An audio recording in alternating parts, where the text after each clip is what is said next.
Hi and welcome to Seen and Heard. My name is Allison Tristao and I'm the Community Field Representative at Western United Dairies. Today we have on Anja Raudabaugh, the CEO at Wood, to talk about a petition ballot in Sonoma. So let's get into it.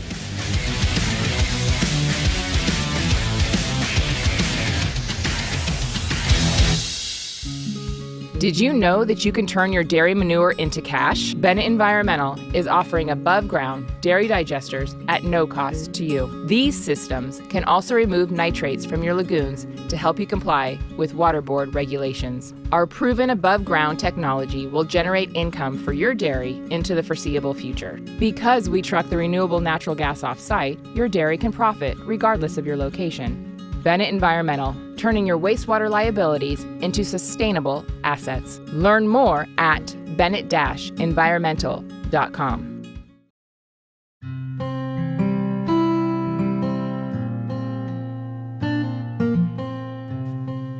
Yosemite Farm Credit is the farmer's choice for agriculture financing. As a farmer-owned cooperative, we are dedicated to serving our neighbors in the agriculture community with financial products and services tailored to your operation and backed with a relationship you can trust. Whether you're purchasing real estate, making improvements to the dairy, or wanting to purchase or lease equipment, we're here to help our members prosper. Visit our website at yosemitefarmcredit.com to find a branch location nearest you.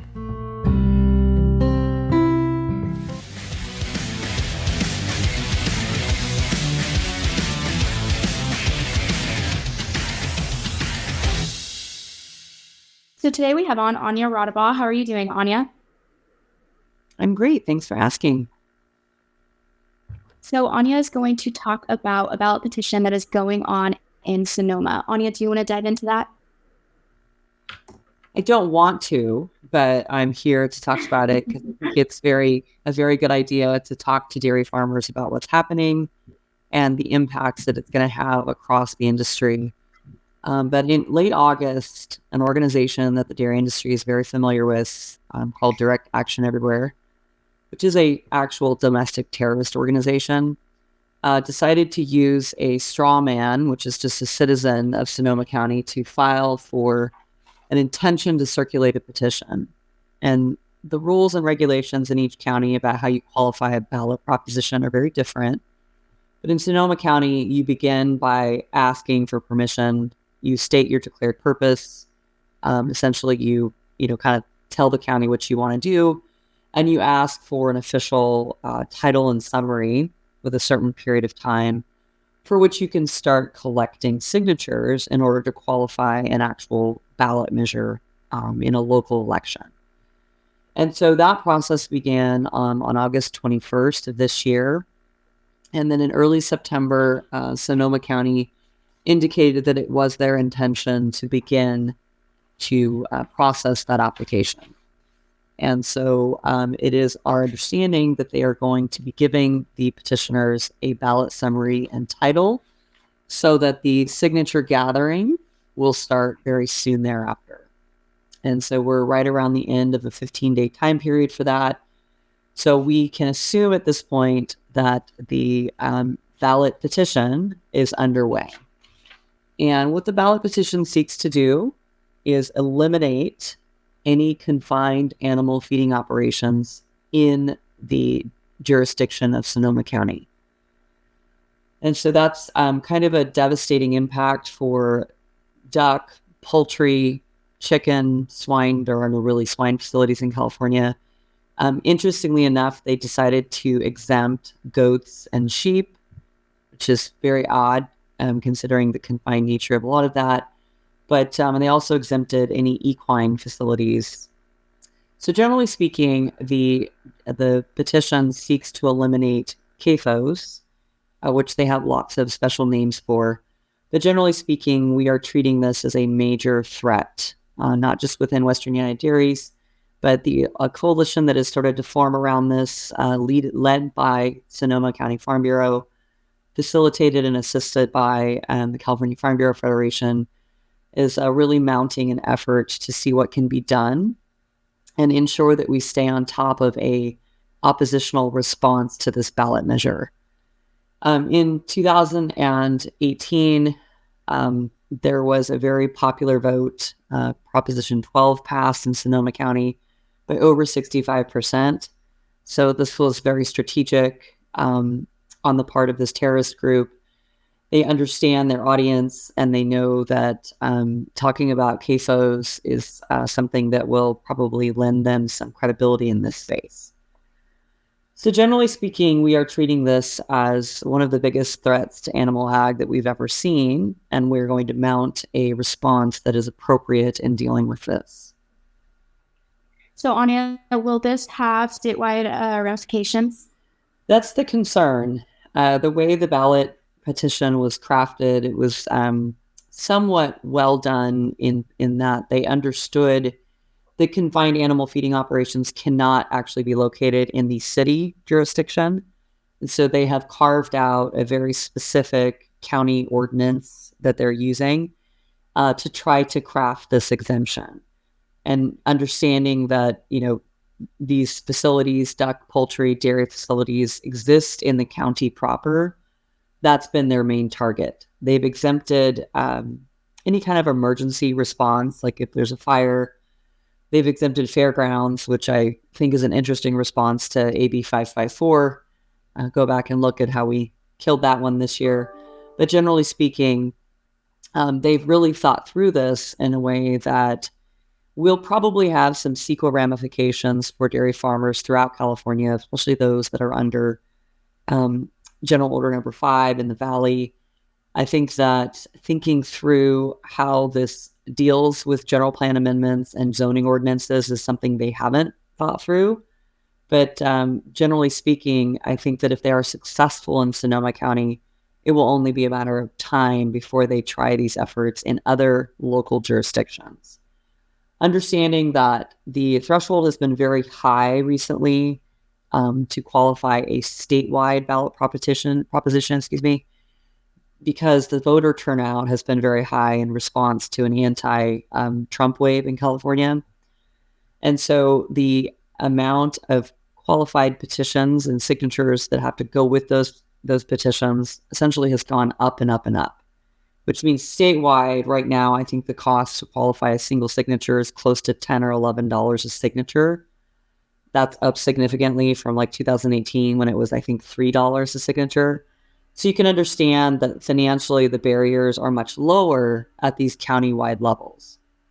And so even the language around CAFOs, in this case, the organization has attempted to use some guidance that they found in EPA as to what qualifies as a CAFO.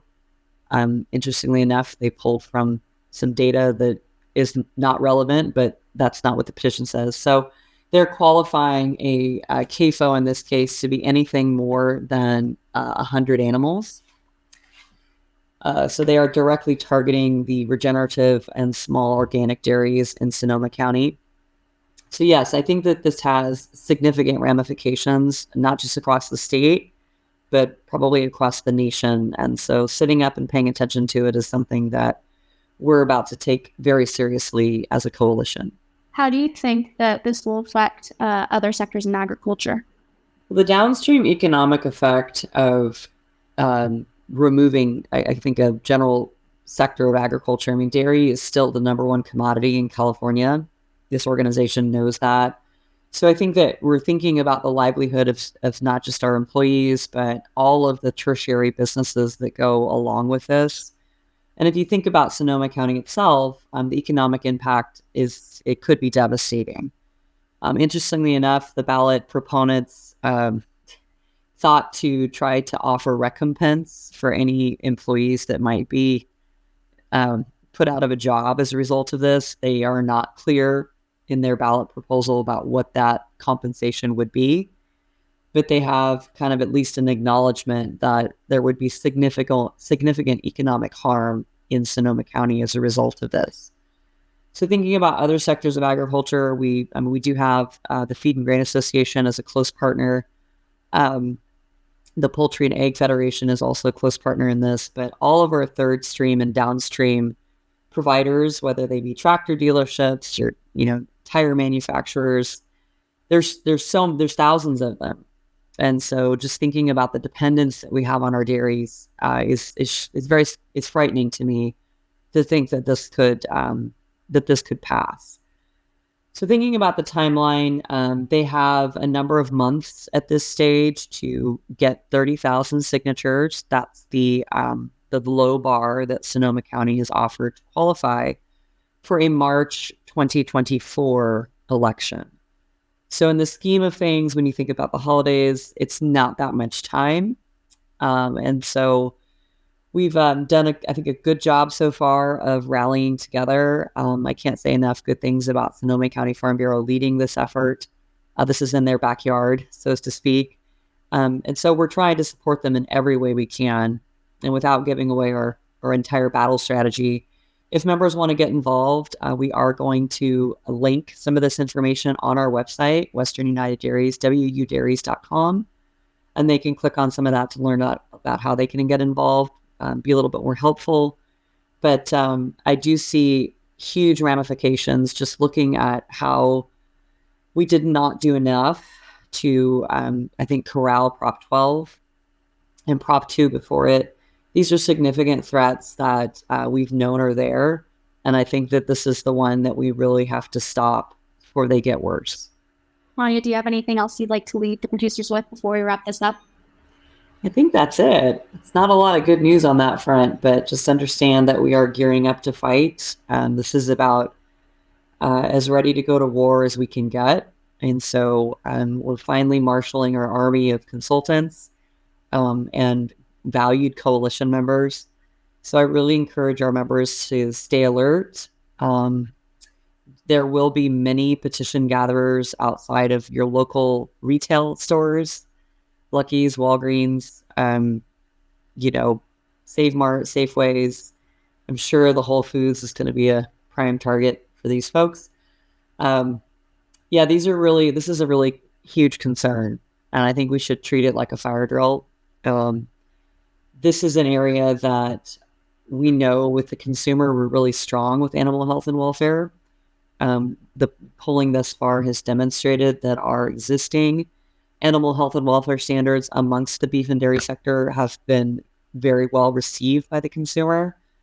But it's a challenge when you start inserting the word CAFO or factory farming, and this organization knows that. And so those are going to be the predatory words that they use when they try to cajole people to sign this petition. And it will be certainly in the language associated with any marketing that they do about this ballot proposition. So please get involved. Keep listening to our podcast about more ways you can get involved. I think that this is just the beginning. And we will do everything we can to shut this down immediately. Thank you, Anja. Have a great day. Thanks again, Anja, for coming on the podcast, and thank you to those who are listening. If you would like a notification when a new episode releases, you could subscribe to the podcast. Have a good week.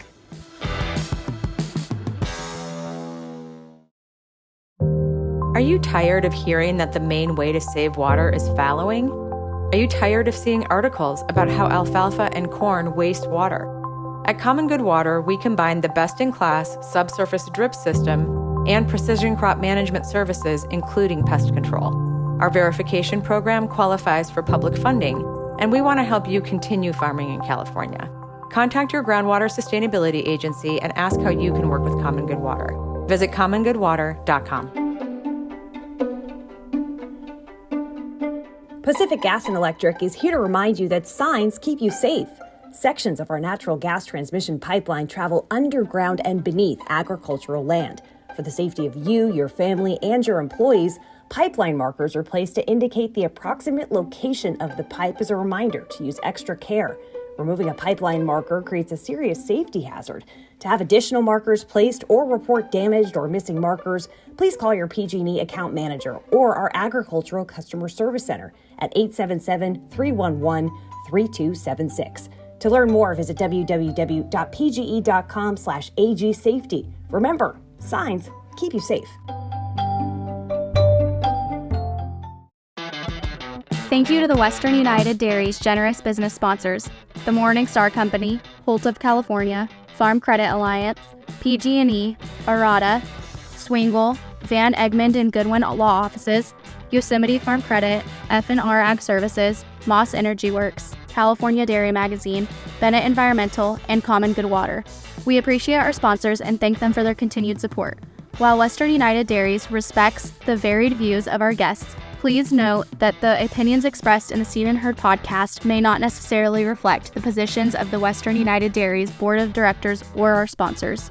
If you would like more information on how to sponsor Western United Dairies or this podcast, please send us an email at info@wudairies.com.